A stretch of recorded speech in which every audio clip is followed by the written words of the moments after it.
안녕하세요. 내일의 그래프입니다. 오늘은 중국의 전기 스쿠터 메이커인 니우에 대한 기사가 파이낸셜 타임즈에 게재되었습니다. 최근 중국 전기차 3인방의 주가가 올라가면서 중국과 전기가 붙은 모든 것에 대해 관심이 생겨나고 있는 것 같습니다. 기사는 전반적으로 팩트 위주로 설명이 되어 있고 중간중간에 니우의 해외 확장 전략에 대해서도 언급을 하고 있습니다. 이런 보도가 중국 시장에 더욱 많은 관심을 불러올 것으로 생각이 됩니다. 회사는 2014년에 설립이 되었고 2018년 나스닥에 상장이 되었습니다. 중국에서 가장 빠르게 상승하는 전기 스쿠터 회사가 되었다고 합니다. 아직 3분기 실적이 나오지는 않았지만 3분기 25만 대를 팔았고 전년 대비 성장률이 68% 성장했다고 합니다. 아직 중국밥 판매량은 전체 판매량의 2% 정도밖에 되지 않지만 향후에 외부로도 확장을 할 계획이라고 합니다. 기사를 계속 살펴보면 코로나로 인해 연초에는 판매량이 주춤했지만 사람들이 감염에 대한 우려로 대중교통을 피하면서 자전거에 대한 판매량이 증가했듯이 스쿠터도 잘 타고 다니고 있습니다.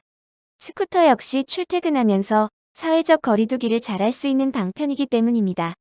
시장에서는 전기 스쿠터 시장이 크게 증가할 것으로 보고 있습니다. 그랜드 리서치라는 곳에서는 시장 규모가 2019년 약 186억 달러 수준에서 2030년까지 420억 달러까지 증가할 것이라고 보고 있습니다. 계산을 해보면 연한산 수준으로는 약 8.5%씩 성장할 것이라고 보고 있습니다. 긍정적인 것은 단순히 스쿠터만 만들고 끝나는 것이 아니라 전기 자전거, 전기 오토바이까지 포트폴리오 확장을 추구하고 있습니다. 게다가 중국의 많은 업체들이 저렴한 납축전지 기반의 배터리를 사용한 반면 니우는 보다 기술력이 요구되는 리튬 아이온 전지를 사용했다고 합니다. 우선 니우의 간단한 영상을 하나 살펴보시고 장점과 단점을 정리해 보겠습니다. 일반적인 저가 느낌의 스쿠터가 아니라 하나의 고급 스쿠터 느낌도 있는 동시에 굉장히 아기자기한 기능도 많이 넣어놓은 것을 볼 수 있습니다.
첫 번째 장점은 많이들 알고 계실 것이지만 중국 정부가 전기차 시장에 굉장히 우호적이라는 것입니다.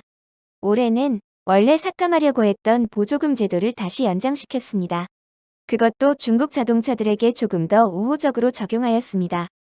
최근에 2025년까지 신에너지차 판매 목표치를 25%에서 20%까지 하향시키긴 하였지만 이 시장을 지속적으로 육성할 것이라는 점은 의심이 없습니다. 2019년 한 해 동안 중국 오토바이, 스쿠터가 1,600만 대 정도 팔린 것으로 예상이 되는데 점진적으로 전기 기반의 스쿠터가 점유율이 오르면서 기존 시장을 잠식하는 것과 동시에 새로운 수요를 만들어낼 것으로 보입니다.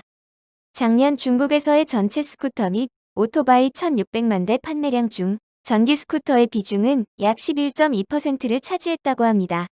전체 전기 스쿠터 판매량은 179만 대 정도입니다. 니우가 작년에 42만 대를 팔았기 때문에 니우의 전기차 스쿠터 시장 점유율은 약 23.5% 정도를 차지하여 시장에서 전기 스쿠터의 브랜드로서 입지를 다지고 있습니다. 업계의 전기 스쿠터 비중이 올해는 16%까지 올라왔다고 합니다. 앞으로도 이 시장의 비중이 더욱 커질 것으로 보입니다.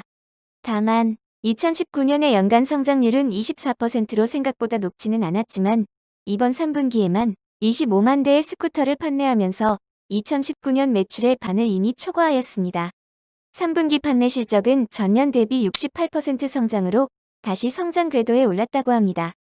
판매량 추이를 보면 중간중간 변동성은 있지만 전반적으로 상향 추세를 보여주고 있음을 확인할 수 있습니다.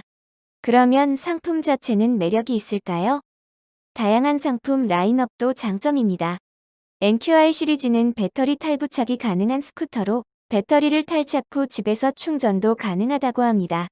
MQi는 이보다 조금 더 작고 가벼운 시리즈이고 UQi는 가장 보편적인 모델로 가장 높은 판매고를 올리고 있습니다. 아직 상용화되지는 않았지만 전기 오토바이인 RQi도 개발 중에 있습니다. 이외에 전기 자전거 모델도 준비 중에 있습니다.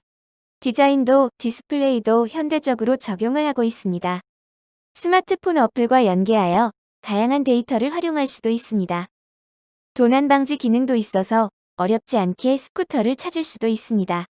커뮤니티를 통해 유저들과의 직접 교감도 추구하고 있어서 유저들의 로열티도 신경 쓰고 있습니다. 세 번째 장점은 이제 연간 108만 대까지 생산할 수 있는 제조 능력을 갖췄습니다. 2019년 한 해 동안에만 생산 캐파를 70만 대 증가시켰습니다. 수요만 있다면 경제의 규모를 통해 적극적으로 대응할 수 있을 것으로 보입니다. 네 번째 장점은 바로 이익이 발생하고 있다는 것입니다. 지금까지 보셨던 중국 자동차 회사들은 아직 이익이 발생하지 않고 높은 매출 성장률에 초점이 맞춰져 있습니다. 그런데 니오는 2019년부터 벌써 당기순이익이 발생하고 있습니다. 동시에 현금 관리도 적정하게 잘하고 있는 것으로 보입니다. 6월 말 기준 5천만 달러의 현금을 가지고 있고 부채도 비교적 안정적인 수준에서 유지되고 있습니다. 게다가 조금 전 언급했듯이 3분기에는 25만 대의 스쿠터를 팔면서 벌써 2019년 판매 수량의 반을 이미 팔았습니다. 3분기 실적도 기대가 된다고 할 수 있겠습니다. 조금 우려되는 것은 약 22% 정도 하락한 대당 매출입니다.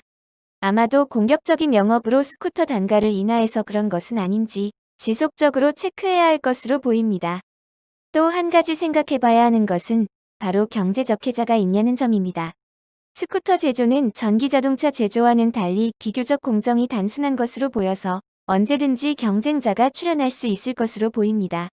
특히 세계적으로 확장을 추진하는 니우의 입장에서는 다양한 경쟁자와 부딪힐 수밖에 없을 것으로 보입니다. 인도의 에터에너지만 보더라도 스쿠터 대당 가격은 약 2,000불에 판매를 하고 있습니다. 대당 4,000불 정도가 소요되는 니우보다 훨씬 경쟁력이 있어 보입니다. 게다가 인도와 중국 간 불화를 고려하면 인도 진출은 굉장히 어려워 보입니다. 2011년 설립된 대만의 고고로는 대당 판매 가격이 2,500불 정도입니다. 그래도 니오도 유럽 쪽으로 확장을 추진하는 것을 보면 니오도 가능성은 충분히 있을 것으로 보입니다. 전기차보다는 비교적 더 쉽게 타국으로 침투 가능하지 않을까 싶습니다. 마지막으로 주가 추이도 살펴보면 주가가 많이 오르기는 했습니다. 연초 8불 정도 주가가 31불까지 올라와서 거의 4배 증가하기는 했습니다. 밸류에이션을 한번 살펴보면 이익 대비로는 거의 93배 수준을 보이고 있고 매출 대비로는 7배 정도 수준을 보이고 있습니다. 향후 전기운송수단의 관심, 그리고 중국이라는 큰 시장을 감안하면 장기적으로 주가는 더 올라갈 여력은 있다고 생각은 합니다. 게다가 이번 3분기 실적에도 좋은 숫자를 보여줄 것으로 보입니다. 또 단지 스쿠터를 파는 것이 아니라 스쿠터의 감성, 소프트웨어, 커뮤니티 기능을 추가한 것도 매력적으로 보입니다. 하지만 최근 급등을 감안하면 분할하여 매수하는 것이 가장 좋은 전략일 것으로 보입니다. 오늘도 들어주셔서 감사합니다.